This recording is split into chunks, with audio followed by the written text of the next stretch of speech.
भैरबकुंड ब्लकनि 11थि बोसोरारि जथुम्मा आरो बे जथुम्मायाव जोङो फैबाय थानाय 2025 बिटिसि बिसायख'थिनि थाखाय जोङो गोबांथार माखासे गोख्रों थांखिफोर लागोन।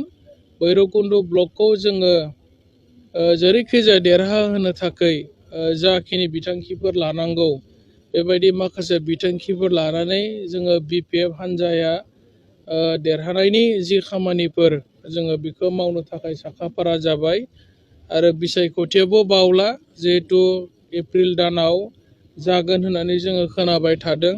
दासिमबो आनअफिसियेल खिन्थु आनअफिसियेलि जोङो माखासे खोथाखौ मिथिनानै दङ। दा बेनिखायनो भैरबकुंड ब्लकखौ जोङो गोबांथार बुरजा भट मोननानै देरहाहोनांगौनि थाखाय जाबायदि हाबाफारि लानांगौ जोङो बिनि सायाव गुवारै सावरायनाय जागोन। उफ्रा बिसायख'थियाव जेननायाथ' गिदिर बाथ्रा नङा, मानो होननानै बुङोब्ला बिथांमोना दिनै मोनब्रै मोनबा हानजाजों लोगो जानानैसो सिडली समस्तियाव देरहादों। बिपिएफआ सिंगल हारसिं मोनसे पार्टी हिसाबैनो दाख्लैबावै सिडलीयाव जोङो 58,000 मोनदों आरो जोङो रायजो राजाफोरखौ जाबायदि केम्पिं खालामनांगौ बिदि खालामबावाखै। जोङो एसे केम्पिं खालामनायावनो 58,000 मोनदों जोंनि सुद्द कुमार बसुमतारिया आरो जोङो सानदों बिथांमोना देरहानांगौआ बे रुलिं पार्टीनि फेभाराव थाखाय उफ्रा बिसायख'थिफ्राव आरो बिथांमोना मोनब्रै मोनबा पार्टीनि भटखौ जुदि राननानै होयोबा सिंगल इउपिपिएल हिसाबै जुदि नायोब्ला बिथांमोना 40,000 35,000नि बारा भट बिथांमोना मोनाखै। बाखि भटआथ' बिजेपिनि एजिपिनि बर'नि भट गुबुन गुबुन पार्टीफोरनि कंग्रेसनि भट बायदिसिना एसे गासैनि भटखौ दाजाबनानैसो बिथांमोना दाख्लैबावै 92,000 भट मोनदों। आदारवाइज इउपिपिएल हिसाबै जुदि गेलेयोमोनबा बिथांमोना 35,000नि बारा भट सिडली समस्तियाव मोननो हायामोन।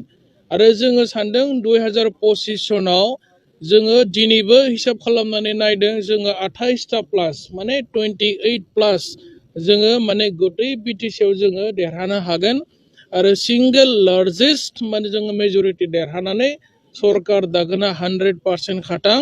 आरो जेब्ला इउपिपिएलआ बिजेपिनि सहाय मोना हारसिङै इलेक्शन गेलेगोन अब्ला बिसोरो मोनथाम मोनब्रैनि बारा समस्ति बिसोरो देरहानो हानाय नङा आरो बेनि प्रमाणखौ जोङो 2025 सननि एप्रिल दानाव होगोन नोंथांमोननो। बिपिएफआ दिनै जोबोद स्ट्रं आरो बिपिएफखौ मानसिफ्रा मोजां मोनो। बिथांमोना गावसोर बुंनानै लानाय जिखिनि प्रतिश्रुति आं मोनसे एग्जाम्पल होनो 2020 सननि फेब्रुवारि दानाव एपइन्टमेन्ट मोननाय कन्ट्रेक्चुअल बिसआव एपइन्टमेन्ट मोननाय 532 मानसिनो नैबे 5 बोसोराव दिनै मानो सेलारि होनो हायाखै बिथांमोना। सेंग्रा सिख्लाफोरनि आनएमप्लयमेन्ट प्रब्लेमखौ फोजोबगोन होनना बुंदोंमोन। 1 बोसोराव 1 लाख मानसिनो साख्रि होगोन होनना बुंदोंमोन। दिनै खयजन मानसिनो साख्रि होखो? 5 बोसोराव 5 लाख जोंनि आनएमप्लयड इउथ्सफ्रा दिनै साख्रि मोननांगौमोन। दिनैथ' साख्रियानो गैया। सोरनो साख्रि गैया? स्टेट गभर्नमेन्टनि एडभार्टाइजमेन्ट होनाय एपइन्टमेन्ट लेटारखौसो दिनै इउपिपिएल गभर्नमेन्टआ बे बिटिसि गभर्नमेन्टआ दिनै रानदों। दा बिथांमोना गावसोरो निजा बबियाहै पस्ट क्रिएट खालामनानै बेबायदि साख्रि होनो हालिया। वुमेनफोरनि डेभेलपमेन्टनि थाखाय गोबां रोखोमनि आसनि फोसावदोंमोन।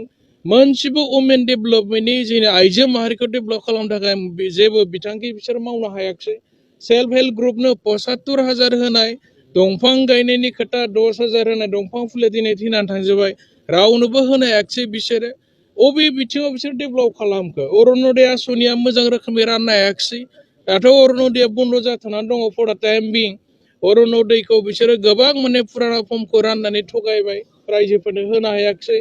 गावसोर प्रतिश्रुति होनाय गावसोर खोथा होनायखौ दिनै बिसोरो 10%बो मावफुंनो हायैनि जाहोनाव दिनै प्रमद बर' बिथाङा दैदेननाय इउपिपिएल सरकारखौ बिटिसि ओनसोलनि रायजो राजाफ्रा दिनै रावबो गनायला आरो बिसोरखौ दिनै बिसोरजों रायजो राजाफ्रा गैला। दिनै बेनिखायनो रायजोफ्रा सानदों हाग्रामा महिलारि सार दैदेननाय बिपिएफ हान्जा नङाब्ला बिटिसिखौ रावबो दिनै सालायनो हाया आरो जाखिनि डेभेलपमेन्ट जादोंमोन गासिबो नैबे 15 बोसोराव हाग्रामा महिलारि सार दैदेननाय समावसो गासिबो डेभेलपमेन्टआ जादोंमोन।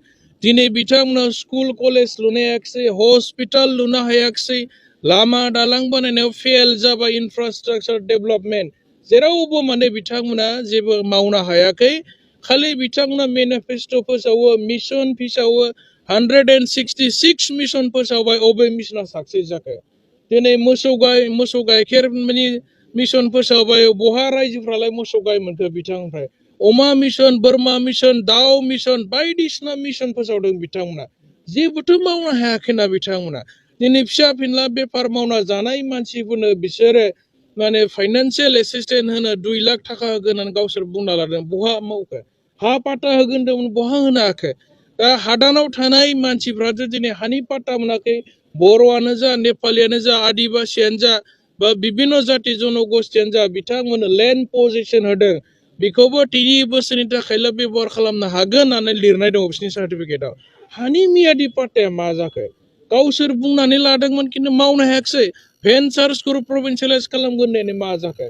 गंसेबो स्कुला दिनै सरकारि जायाखिसै बिथांमोननि दा अब्ला मा मावबावगोन फैयै फैयै दिनै बिथांमोननि सरकारा जोबफैबाय मावनो थाखायथ' बिथांमोननि आखायाव जेबो समानो गैला स्किमबो होनो हाला दायो टाइम गैला बिथांमोननि आखायाव दा बेनिखायनो बिथांमोननि सायाव रायजोफोरा जनसाधारन मानसिफ्रा दिनै फोथायनाय गैला आरो बिपिएफ हान्जा नङाब्ला बिटिसिआ डेभेलप जाया बे खोथाखौ दिनैनि तारिखाव बयबो स्पष्ट जानानै दङ रन्जन दैमारि बिथाङा गोबाव सम माने संग्राम खालामबोबाय बिथाङा बे ओनसोलनि रायजो राजाफोरनि माखासे जि दाबिनाय बेखौ लानानै गावनि प्रिन्सिपाल आइडियलजिजों गोबाव सम आन्दोलन खालामबोबाय आरो बिथांमोना बिथांखौ माने गसिगनाय जों खोनादों आरो बेनि थाखाय आङो बिपिएफ हान्जानि जानानै सरकारखौ धन्यबाद होगोन आसाम सरकार आरो सेन्ट्रेल गभर्नमेन्टखौबो बिथांमोननि इनिसिएटिभआव आरो रन्जन दैमारि बिथाङा दिनै गबोयोबा